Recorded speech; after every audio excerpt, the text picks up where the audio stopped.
শুভ সন্ধ্যা প্রিয় দর্শক, সবাইকে শুভেচ্ছা এবং আমন্ত্রণ জানিয়ে শুরু করছি এসএটিভির প্রতিদিনের আয়োজন গল্পকথা। আপনাদের সাথে আছি আমি অর্চি রহমান, আর প্রতিদিনের মতো আজকেও আমাদের সাথে স্টুডিওতে উপস্থিত আছেন নতুন একজন অতিথি।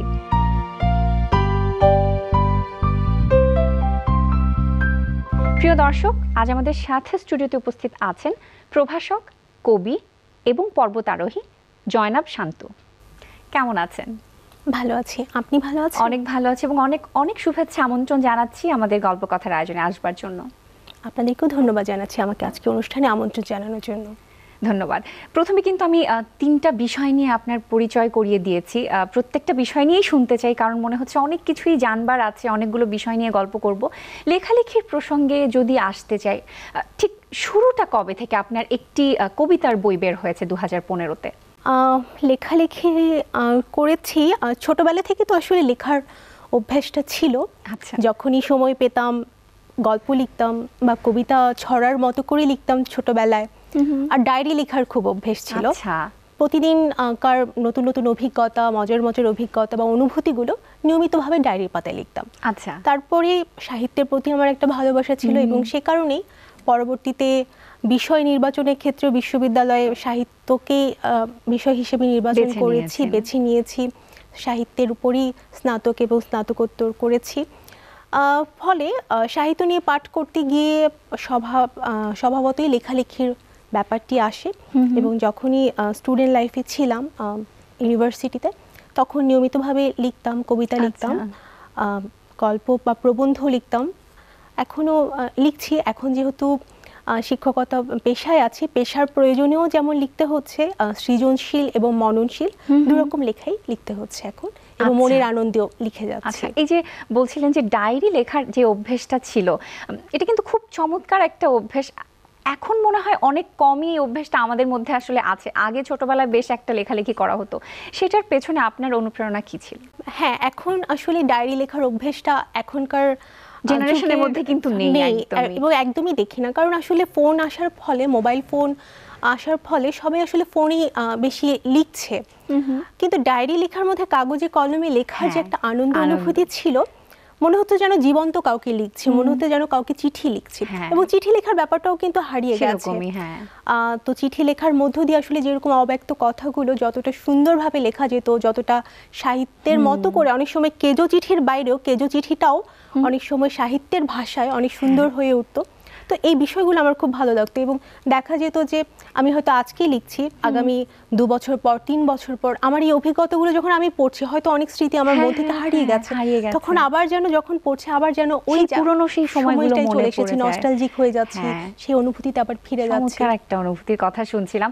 আমার সামনে কিন্তু আপনার একটা বই আছে কবিতার, 2015-তে যেটা বের হয়েছে বলছিলাম, সেই বিষয়ে একটু জানতে চাচ্ছি। 2015-তে আমার একটা বই বের হয়েছিল, বীরাঙ্গনা পুরাণ কিংবা জোহের কঙ্কাল। আমি তখন মাত্র বিশ্ববিদ্যালয়ে, আমার মাত্র তখন অনার্স পরীক্ষা শেষ হয়েছে, এরকম একটা সময়। এবং এই কবিতাগুলো আসলে তখন আমার অনার্সের সময় কালিয়ে, first year, second year, third year student লাইফে লেখালেখি হয়েছে কবিতাগুলো। তো কয়েকটা কবিতা জমেছিল, তো সে কারণে কবিতার বই মেলায় বইটা বের হয়েছিল। এরপরে আসলে এরপরেও লিখছি, কিন্তু সেগুলো একটা দীর্ঘ বিরতি হয়ে গেছে। বইগুলো আসলে বই প্রকাশ করা হয়নি এখনো।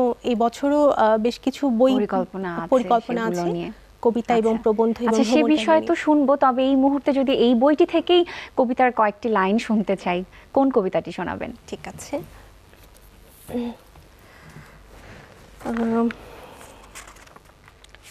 আসলে এখন মনে হয় যেন এই কবিতাগুলো বেশ আগেই লেখা। ঠিক আছে, আপনি একটি কবিতা পড়ছি। কবিতাটির নাম হচ্ছে সন্ত। কয়েকটা লাইন শুনে ফেলি আমরা। অনেকদিন আগেই আমি বিচ্ছিন্ন এক বদ্বীপের মতো অন্তর্হিতা, এক নির্বাক নগরের ক্রুদ্ধশ্বাস ধীরে ধীরে কেড়ে নেয় আমার সমস্ত ইচ্ছে ধ্বনি। নতুন এক স্লোগানের তীব্রতা অ্যালার্মের মতো বেজে ওঠে মাঝ রাতে নবজাতকের আর্তনাদে। মুঠো মুঠো পতাকা এক গভীর সৌন্দর্যে মধ্যরাতের খাঁচার অস্থিরতাকে সিমেট্রির এপিটাফ করে তোলে। দুঃস্বপ্নগুলোকেও ফিরে পেতে ইচ্ছে করে নিরঞ্জন ভরে, যখন অধরা স্মৃতির মতো আমার সত্তার স্তরে ভেসে বেড়ায় এক তরঙ্গিত নিঃসঙ্গতা। দূতসভার কপটতায় অরণ্যকে নিয়তি জেনে কঠিন পাথরে বাজিয়েছি সংকেত বিশ্বপ্লাবী। আদিম সন্তের মতো অমরত্বের প্রতীক্ষায় স্মৃতিবিলাসী আমার পুরনো আত্মা। বাহ, চমৎকার চমৎকার। এখনো তো বলছিলেন যে অনেকগুলো বই নিয়ে প্ল্যানিং হচ্ছে, কি কি পরিকল্পনা হচ্ছে? প্রবন্ধ লিখছেন, কবিতার বই লিখছেন, কি কি লিখছেন? জি, এবছর বইমেলায় কবিতাগুলো নিয়ে একটা বই বের করার পরিকল্পনা আছে, আর কিছু প্রবন্ধ লিখেছি কিছু বিষয়ের উপর, সাহিত্যেরই বিভিন্ন বিষয়ের উপর, সেগুলো মননশীল প্রবন্ধ, সেগুলো নিয়ে একটা বই বের করার পরিকল্পনা রয়েছে। এবং আমি বিভিন্ন জায়গায় পাহাড়ে যাই, আমি পর্বতারোহণ এই বিষয়ক বিভিন্ন অভিজ্ঞতা নিয়ে, আমার ভ্রমণ অভিজ্ঞতাগুলো নিয়ে একটা বই বের করার পরিকল্পনা রয়েছে। অনেক বিশেষ বিশেষ অভিজ্ঞতা সেখানে থাকবে। আসলে কবিতার যে বইয়ের কথা বলছিলেন, সেখানে কতগুলো কবিতা থাকবে? সেখানে মোটামুটি 50টির মতো কবিতা ভাবছি। এগুলো কোন সময়ে লেখা হয়েছে? এগুলো হচ্ছে পরবর্তী সময়ে আমার মাস্টার্স পরীক্ষা, বা বেশিরভাগ কবিতাগুলো আসলে এখন পাহাড়ে গেলেই লেখা হয়, পাহাড়ের অনুভূতিগুলো নিয়ে, সেগুলোই থাকবে। এটা কি আসলে খুব বেশি প্রভাব ফেলে একজন কবির ক্ষেত্রে? যদি জানতে চাই যে একটা জায়গা কি কতটুকু প্রভাব রাখে আসলে লেখালেখির ক্ষেত্রে? নিশ্চয়ই জায়গার একটি ভীষণ প্রভাব রয়েছে, বিশেষ করে প্রকৃতি মানুষের মনে গভীরভাবে প্রভাব ফেলে। আমরা যদি রবীন্দ্রনাথ ঠাকুরের জীবনের দিকেও তাকাই, তিনি কিন্তু সুযোগ পেলেই পাহাড়ে চলে যেতেন, এবং অসংখ্যবার তিনি দার্জিলিং গিয়েছেন, কাঞ্চনজঙ্ঘা দেখতে গিয়েছেন। এছাড়া উত্তরাখণ্ডে হিমালয়ের বিভিন্ন জায়গায়, দেরাদুন, মসৌরি, এই জায়গাগুলোতে বারবার যেতেন তিনি, এবং পাহাড়ের প্রতি ওনার অন্যরকম একটা ভালোবাসা ছিল, এবং সেই কথাগুলোই বারবার এসেছে। আবার তিনি যখন বাংলাদেশে এসেছেন, পদ্মার তীরে বসে, পদ্মার বোটে বসে তিনি কবিতাগুলো লিখেছেন। এবং রবীন্দ্রনাথের প্রতিটা লেখায় কিন্তু প্রকৃতির একটা ভীষণ রকম প্রভাব রয়েছে। শুধু রবীন্দ্রনাথ নয়, আমরা যদি বড় সাহিত্যিকদের জীবনেও তাকাই, বিভূতিভূষণ কিংবা জীবনানন্দ দাশ, প্রত্যেকের লেখায় কিন্তু প্রকৃতির একটু অন্যরকম বিশেষ প্রভাব আসলে সেখানে থাকেই। আসলে ব্যাপারটা এরকমই, প্রকৃতির যত কাছে যাওয়া যায়, ক্রিয়েটিভিটিটা মনে হয় তত বেশি ফিল করা যায়। আর প্রবন্ধ যেটা লিখছিলেন, সেটা বিষয়বস্তু নিয়ে যদি একটু জানতে চাই। প্রবন্ধের বিষয়গুলো হচ্ছে বেশ কিছু কয়েকটা প্রবন্ধ থাকবে, এবং সেগুলো হচ্ছে মননশীল প্রবন্ধ। বিভিন্ন সময়ে বিভিন্ন গবেষণামূলক পত্রিকায় আমার বেশ কিছু প্রবন্ধ প্রকাশিত হয়েছিল, বা বিভিন্ন সেমিনারে উপস্থাপন করেছিলাম বিভিন্ন বিশ্ববিদ্যালয়ের। সেগুলো থাকবে। আমাদের একটা সম্মেলন হয়, বঙ্গবিদ্যা, আন্তর্জাতিক বঙ্গবিদ্যা সম্মেলন, এবং এটা প্রতি 2 বছর পর হয়। এর আগে সেটি দিল্লিতে হয়েছিল, জাপানে হয়েছিল, ঢাকা ইউনিভার্সিটি, জাহাঙ্গীরনগর, এই জায়গাগুলোতে হয়েছিল। এবছর আমাদের পরিকল্পনা রয়েছে আরেকটি সম্মেলন করা, তো সেটার জন্য আমাদের কিছু লেখা তৈরি হয়েছে। তো এই বিষয়গুলো, যে প্রবন্ধগুলো জমা হয়েছে, সবগুলো মিলে একটি বই বের করার ইচ্ছে আছে। চমৎকার, শুনবো সেই বিষয়গুলো নিয়ে। তবে একটা বিরতির সময় হয়ে গেছে, বিরতিটা নিয়ে আসি। প্রিয় দর্শক, নিয়ে নিচ্ছে এই মুহূর্তে একটা বিরতি, ফিরে আসছি এক্ষুনি। আবারও আমাদের আজকের অতিথির কাছে, আমাদের সাথেই থাকবেন।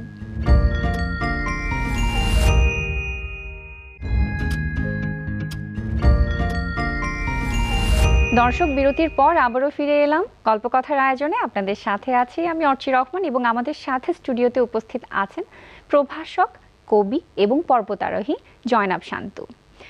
যে বিষয় শুনছিলাম, যে অনেক কিছু নিয়ে তো লেখালেখি হচ্ছে, এবং পর্বতারোহী বিষয়েও আপনি বিভিন্ন ভ্রমণ অভিজ্ঞতা লেখালেখি করছেন। তো এই বিষয়টা আসলে অনেক বিস্তৃত। আপনি কি করে আসলে যুক্ত হয়েছেন পর্বতারোহণের সাথে? আমার পর্বতারোহণের শুরুটা আসলে একটু অন্যরকম। গল্পটা হচ্ছে, আমি যখন অনার্সে ছিলাম, তখন একবার বান্দরবানে আমার বাচ্চাদের একটা স্কুলে যাওয়ার সুযোগ হয়েছিল, অনাথ শিশুদের একটা স্কুলে। তো তখন প্রথমবার পাহাড়ে যেতে আমার ভীষণ কষ্ট হয়েছিল। তা আমি ভাবতাম যে মানুষ আসলে কেন এত কষ্ট করে পাহাড়ে যায়। কিন্তু ওঠার পরে মনে হয়েছে যে আসলে পাহাড়ের একটা আলাদা স্পন্দন রয়েছে, পাহাড়ে একটা আলাদা ভাষা রয়েছে। তো এটি আমাকে ভীষণভাবে টেনেছে। এরপরে যখন আমার মাস্টার্স কমপ্লিট হলো, আমার একটু সময় ছিল, তো এই সময়টা আমি বাংলাদেশের বিভিন্ন জায়গায় পাহাড়ে ঘুরতে শুরু করলাম, বিশেষ করে বান্দরবান, রাঙামাটি, খাগড়াছড়ি, এখানকার বিভিন্ন পাহাড়, ঝর্ণা, এগুলো দেখতে শুরু করলাম। এবং খুব ভালো লাগতে শুরু করলো যে প্রকৃতির এই যে টানটা, যেটা আমি মনে হয়েছে না আমি জীবনে এতদিন কেন আসলে এই টানটা থেকে দূরে ছিলাম, যেটা আসলে ভেতরে ভেতরে আমি সবসময় অনুভব করেছিলাম। এরপরে যখন আপনি তো বাংলাদেশে প্রশিক্ষণও নিয়েছেন এই হ্যাঁ। বিষয়ে ভারত থেকে। হ্যাঁ হ্যাঁ, এরপরে যখন বাংলাদেশের এই জায়গাগুলো যাওয়ার পরে হিমালয়ে যেতে শুরু করলাম, হিমালয়ের একটা সান্দাকফুতে, দার্জিলিংয়ের পাশে কাঞ্চনজঙ্ঘা দেখতে গিয়েছিলাম, ওখানে একটু ট্রেক করেছিলাম সান্দাকফুতে। এরপরে দেখলাম যে হিমালয় আমাকে আসলে আরও বেশিভাবে টানছে, উচ্চতার প্রতি আমার একটা আলাদা অনুভূতি কাজ করছে, এবং এরপরে সে ভালো লাগা থেকে আমি আরও যেতে থাকি বিভিন্ন হিমালয়ের বিভিন্ন রুটে ট্রেকিং এবং এক্সপেডিশনে অংশ নিতে থাকি। এবং যেহেতু আমার এই পর্বতারোহণকে আমার পছন্দের তালিকায় স্থান দিয়েছি, সে কারণে আমার প্রশিক্ষণটা জরুরি হয়ে পড়েছিল। আমি প্রথমে পশ্চিমবঙ্গে একটি রক ক্লাইম্বিং কোর্স করেছিলাম হিমালয়ান ক্লাবের সঙ্গে, সেটা 4 দিনের একটা কোর্স ছিল। তারপরে হচ্ছে আমি ভারতের উত্তরাখণ্ডের উত্তরকাশীতে নেহেরু ইনস্টিটিউট অফ মাউন্টেনিয়ারিং, সেখানে 1 মাসের একটি বেসিক মাউন্টেনিয়ারিং কোর্স করি, এবং এরপরে আমি বিভিন্ন অভিযানে অংশ নিয়েছি এবং এখনো করছি। সর্বশেষ কোথায় গিয়েছিলেন, কোন বছরে গিয়েছিলেন? সর্বশেষ আমাদের আসলে 2019 সালে আমাদের যাওয়া হয়েছিল। 2020 সালে আমাদের আসলে বেশ কিছু পরিকল্পনা ছিল, কিন্তু করোনা প্যান্ডেমিকের কারণে সেটি সম্ভব হয়নি।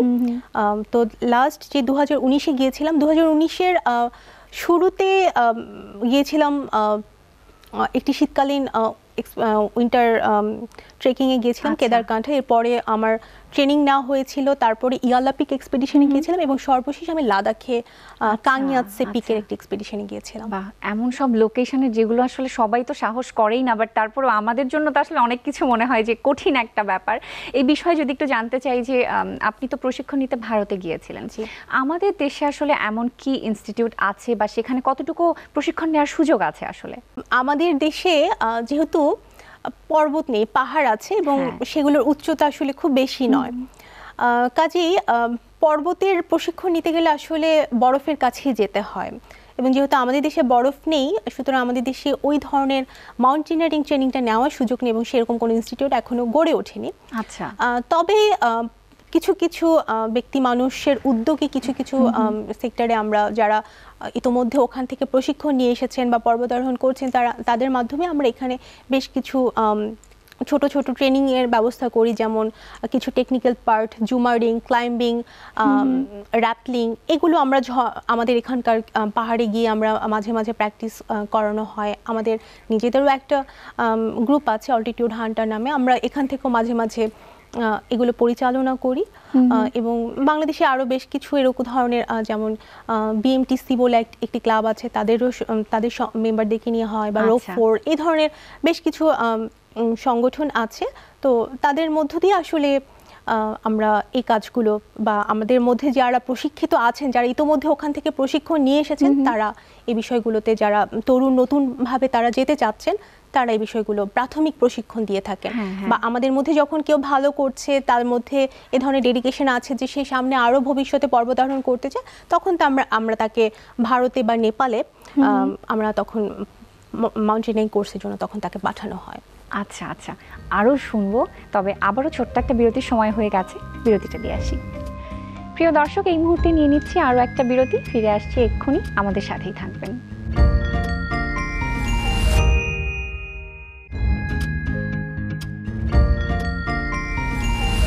দর্শক, বিরতির পর আবারও ফিরে এলাম গল্প কথার আয়োজনে। আপনাদের সাথে আছি আমি অর্চি রহমান, এবং আমাদের সাথে স্টুডিওতে উপস্থিত আছেন প্রভাষক, কবি এবং পর্বতারোহী জয়নাব শান্ত। অনেকগুলো বিষয় নিয়ে প্রথমে যেটা বলছিলাম যে জানতে চাই, তার মধ্যে আরেকটি বিষয় হচ্ছে আপনি এখন পিএইচডি করছেন রবীন্দ্রনাথের চিঠিপত্র নিয়ে। ব্যাপারটি আসলে কি, বা কনসেপ্ট আসলে কি? হ্যাঁ, আমি পিএইচডি করছি এখন ভারতের উত্তরবঙ্গ বিশ্ববিদ্যালয় শিলিগুড়িতে সেটি। তো আমার বিষয়টি নির্বাচন করেছি রবীন্দ্রনাথের চিঠিপত্র এবং পত্র সাহিত্য নিয়ে। তো রবীন্দ্রনাথ আসলে অসংখ্য চিঠি লিখতেন, এবং প্রত্যেককে তিনি চিঠির জবাব দিতেন, এবং তার চিঠিগুলো শুধু যে কেজো চিঠি ছিল তা নয়, তার প্রতিটা চিঠি অন্যরকম একটা সাহিত্যের মাত্রা পেয়েছিল। সাহিত্য দর্শন ছিল সেখানে, শিল্প ছিল, এবং জীবনবোধ ছিল। তার যে ভাবনা, তার যে দর্শনের জায়গা, সবগুলো কিন্তু আসলে চিঠিপত্রের মধ্য দিয়ে পাওয়া যায়। তো তার প্রায় ৭,৫০০ লিখিত পত্র চিঠি রয়েছে, এছাড়া তার পত্র সাহিত্য রয়েছে এবং চিঠিপত্রগুলোতে তার সাহিত্য, শিল্প এবং দর্শনের জায়গাগুলো কোথায় ছিল, সেগুলো পরবর্তী সময় অন্য সাহিত্যে সেগুলো কিভাবে প্রভাব ফেলেছে, সে বিষয়গুলো নিয়ে গবেষণা করছি। এমন একটি বিষয় আপনি কেন বেছে নিয়েছেন গবেষণার জন্য? প্রথমত রবীন্দ্রনাথ আমার খুব পছন্দের একজন মানুষ এবং খুব পছন্দের একজন ব্যক্তি মানুষ। তার আদর্শ আমাকে ভীষণভাবে অনুপ্রাণিত করে। তার যে দর্শন, সত্য, সুন্দর এবং মঙ্গলের যে দর্শন, সেটি আমাকে আসলে সবসময় ভীষণভাবে অনুপ্রাণিত করে। তো আমার খুব ইচ্ছা ছিল যে রবীন্দ্রনাথের উপর কাজ করব এবং দেখলাম যে রবীন্দ্রনাথ নিয়ে ভাবতে গিয়ে দেখলাম যে রবীন্দ্রনাথ নিয়ে অনেক কাজ হয়েছে, কিন্তু এই জায়গাটি এখনো অনালোচিত রয়ে গেছে, চিঠিপত্র এবং পত্র সাহিত্যের জায়গাটি। তো মনে হয়েছে যে এই জায়গাটি কাজ করা রয়েছে এবং এই জায়গাটি নিয়ে কাজ করলে তখন সাহিত্যের অন্য বিষয়গুলো বোঝাটা অনেক বেশি সহজ হয়। কেননা এখানে রবীন্দ্রনাথ ঠাকুর নিজেকে উন্মোচন করেছেন। একজন সাহিত্যিক রবীন্দ্রনাথকে কিন্তু আমরা তার চিঠিপত্রের মধ্য দিয়ে ব্যক্তি রবীন্দ্রনাথকে পাচ্ছি। তো সেই জায়গা থেকে তাকে বিচার করাটা অন্য কিছুর মানদণ্ডে সেটা অনেক বেশি কার্যকর। এই কারণে আমি এই বিষয়টিকে বেছে নিয়েছি। যেহেতু খুব কম আলোচনা হচ্ছে এই ধরনের বিষয়বস্তু নিয়ে, আপনি কাজ করতে গিয়ে আসলে কেমন ডিফিকাল্টিস ফেস করেছেন? আমি যেহেতু এখনো করছি এবং করার মধ্যে ডিফিকাল্টিস বলতে আসলে তার অসংখ্য সাহিত্য, তার হচ্ছে তিনি সময়ের প্রতিটা মুহূর্তকে কাজে লাগাতেন এবং রবীন্দ্রনাথের সাহিত্যকর্ম দেখলে সেটি বোঝা যায় যে একটা মানুষ এক জীবনে এত কিছু কি করে করেছেন। তো সেগুলো নিয়ে যখন পড়ছি এবং এত বিস্তৃত জায়গা, সেটি আসলে ঠিক অসুবিধা নয়, আমার ভালো লাগছে, কাজটি করতে আমি আসলে আনন্দ পাচ্ছি এবং সেটি রেফারেন্সে আমাকে আরো বিভিন্ন সূত্র দেখতে হচ্ছে, বিভিন্ন জায়গাতে যেতে হচ্ছে। তো এই বিষয়টা আমি আসলে খুব এনজয় করছি। আচ্ছা, আর পিএইচডি শেষ হলে তারপরে কি পরিকল্পনা এই বিষয় নিয়ে? পিএইচডি শেষ করলে যেহেতু আমি এখন আমি যে বিশ্ববিদ্যালয়ে পড়াচ্ছি, গোপালগঞ্জে বঙ্গবন্ধু শেখ মুজিবুর রহমান বিজ্ঞান ও প্রযুক্তি বিশ্ববিদ্যালয়, এখানে আমি এখন শিক্ষা ছুটিতে আছি। পিএইচডি শেষ হলে আমি আবার আমার কর্মস্থলে ফিরে যাব এবং যেহেতু পিএইচডির পরবর্তী সময়েও আরো বিভিন্ন বিষয় নিয়ে কাজ করার আমার ইচ্ছা আছে। লেখালেখি তো চলছেই, পুরো বছর জুড়ে তো লেখালেখি চলবেই। আর পর্বত আরোহণের ব্যাপারে যদি একটু জানতে চাই, যে পরিকল্পনা তো আছে, যদি সবকিছু মিলে সিচুয়েশন ভালো থাকে এই বছরও আপনারা যাবেন সেরকম পরিকল্পনা রেখেছেন। এই বিষয়ে যদি আমি একটু করে ছোট্ট করে জানতে চাই যে আসলে আমাদের দেশের ক্ষেত্রে হোক বা বাইরের দেশের ক্ষেত্রেও হোক, একজন মেয়ে যখন পর্বত আরোহণ প্রফেশনালিও কাজ করে বা শখের বশেও কাজ করে, সেটা আসলে কতটুকু নিরাপদ বা কতটুকু আসলে যথাযথ ব্যাপারটি ঘটছে বা সবকিছু নিয়ম মেনে কাজটি হচ্ছে, আপনার কি মনে হয় কতটুকু নিরাপদ? পর্বত আরোহণটি একজন নারীর জন্য অনেক নিরাপদ, কিন্তু পর্বত আরোহণে যাওয়ার পথটি হচ্ছে অনেক বেশি কষ্টসাধ্য। কারণ হচ্ছে হিমালয়ে পথ চলাটা, এখানে ঢাকার রাজপথে চলতে গেলে যে রকম হয়রানি শিকার হতে হয় একজন নারীকে, একজন সমাজের যত রক্তচক্ষুকে উপেক্ষা করে এগোতে হয়, সেই জায়গাটি আসলে হিমালয়ে নেই, পাহাড়ে সেই জায়গাটি, বৈষম্যের জায়গাটি নেই। কিন্তু সেখানে যাওয়ার আগে একটা মেয়ে যে ঘর থেকে বের হচ্ছে, প্রচলিত প্রথার বিরুদ্ধে গিয়ে যে সে দাঁড়াচ্ছে, সেখানে তাকে অবশ্যই একটা সংগ্রামের মধ্য দিয়ে তাকে এগোতে হয় এবং নিজেকে প্রতি মুহূর্তে প্রমাণ করতে হয়, নিজের যোগ্যতাকে প্রমাণ করে এগোতে হয়। তো আমার যেহেতু পর্বতারোহণ করছি এবং এটি আমার খুব ভালো লাগার একটি জায়গা, সামনের দিকেও আমার বেশ কিছু পরিকল্পনা রয়েছে। ইতিমধ্যে আমার ৬,০০০ মিটার একটি পর্বতে যাওয়া হয়েছে। এবছর আশা করছি ৭,০০০ মিটার পর্বতে এবং আগামী বছর বা পরবর্তী সময়ে অবশ্যই এভারেস্ট, পৃথিবীর যে সর্বোচ্চ শৃঙ্গ এভারেস্টে যাওয়ার স্বপ্ন রয়েছে। সেই জন্য শুভকামনা জানাচ্ছি, যেন আপনার ভবিষ্যৎ জীবন অনেক সুন্দরভাবে, যতটুকু স্বপ্ন দেখেছেন যেন পূরণ হয়। গল্প করতে করতে অনুষ্ঠানের একদমই শেষে চলে এসেছি, এখন বিদায় নিতে হবে, কিন্তু বিদায় নিব তার আগে আমি দর্শকের থেকে বিদায় নিয়ে নিচ্ছি। আর আপনার কাছে আমার একটা আবদার আছে, একটা কবিতা শুনতে চাই, আপনার পছন্দের কোনো কবিতা, তার আগে আমি বিদায় নিয়ে আসছি। প্রিয় দর্শক, আজকের মতো শেষ করছি আমাদের গল্পকথার আয়োজন এখানেই। আবারও দেখা হবে নতুন আয়োজনে, নতুন অতিথিকে সাথে নিয়ে। সে পর্যন্ত আপনারা ভালো থাকবেন, সুন্দর থাকবেন, সুস্থ থাকবেন, যেখানেই থাকবেন নিরাপদে থাকবেন। কোন কবিতাটা শুনবো? জি, আমার এই কবিতাগুলো আগামী বইয়ে বের করার পরিকল্পনা রয়েছে। তো পাহাড় নিয়ে আমি একটি কবিতা পড়ছি, এটা হচ্ছে আমার সর্বশেষ, আমি নেপালে ইয়ালা পিক এক্সপেডিশনে গিয়েছিলাম, তো তখন আমার ওটা ল্যাংটংয়ে একটা কবিতা লেখা হয়েছিল, সেই কবিতাটি পড়ছি। তীর্থযাত্রা কবিতাটির নাম।